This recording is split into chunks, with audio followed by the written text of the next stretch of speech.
Under 19 സംസ്ഥാന school senior football ചാമ്പ്യൻഷിപ്പിനുള്ള Kasaragod ജില്ലാ ടീമിന്റെ ലിസ്റ്റ് അവസാന നിമിഷം തിരുത്തിയതായി പരാതി. ആദ്യ ലിസ്റ്റിൽ ഉൾപ്പെടുത്തിയ മികച്ച താരത്തെ ഒഴിവാക്കി രണ്ടാം ലിസ്റ്റ് പുറത്തിറക്കിയതായാണ് പരാതി. ഇതോടെ സംസ്ഥാന ടീമിൽ നേരത്തെ കളിച്ചിരുന്ന താരത്തിന് ഇത്തവണ അവസരം നഷ്ടമായി.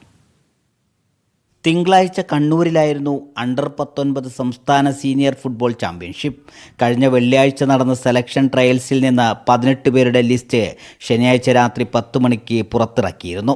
ഈ ലിസ്റ്റ് പിൻവലിച്ച് ഞായറാഴ്ച പുതിയ ലിസ്റ്റ് പുറത്തുവിട്ടു. ആദ്യ ലിസ്റ്റിൽ ഇടം പിടിച്ചിരുന്ന ഉമർ അഫാഫിനെ രണ്ടാം ലിസ്റ്റിൽ ഉൾപ്പെടുത്തിയില്ല. ഈ ലിസ്റ്റ് വരുമ്പോൾ ഫസ്റ്റത്തെ ലിസ്റ്റിൽ എൻ്റെ പേരുണ്ടായിരുന്നു.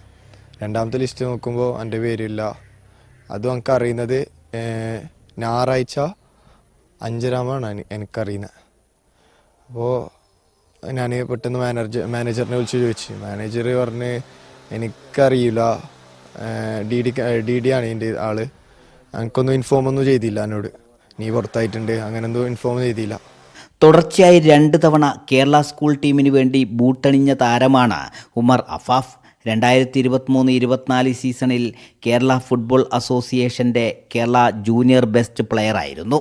ജില്ലാ സ്കൂൾ ചാമ്പ്യൻഷിപ്പിൽ ചാമ്പ്യന്മാരായ കാസർഗോഡ് സബ് ജില്ലാ ടീം ആകെ നേടിയ 3 ഗോളുകളിൽ 2 ഉമർ അഫാഫിൻ്റേതാണ്. മികച്ച പ്രകടനം നടത്തുന്ന താരത്തെ ഒഴിവാക്കിയതിൽ വ്യാപക പരാതി ഉയർന്നിട്ടുണ്ട്. നയപരമായിട്ടും അല്ലാതെ ഞങ്ങൾ പോകാനുള്ള പരിപാടി തന്നെ. നാളെ ഞങ്ങൾ DDൻ്റെ ഓഫീസിൽ പോകും, അവന് പറഞ്ഞുവിടും. എന്നിട്ട് നാളെയും കൂടി സെലക്ഷൻ സ്റ്റേറ്റ് സെലക്ഷനിലേക്ക് നാളെ സമയമുണ്ട്. അപ്പോൾ ഒന്നും കൂടി അവരെടുത്ത് ഇതിൻ്റെ സത്യാവസ്ഥ പുറത്തു കൊണ്ടുവന്ന് അവനെ ഇതിലേക്ക് കയറ്റാൻ വേണ്ടിയുള്ള ഇതിലേക്ക് ഞങ്ങൾ ശ്രമിക്കും. ജേഴ്സി നമ്പർ മാറിയതാണ് ഉമർ അഫാഫ് ലിസ്റ്റിൽ നിന്നും പുറത്താവാൻ കാരണമെന്നാണ് സെലക്ടർമാരുടെ വിശദീകരണം.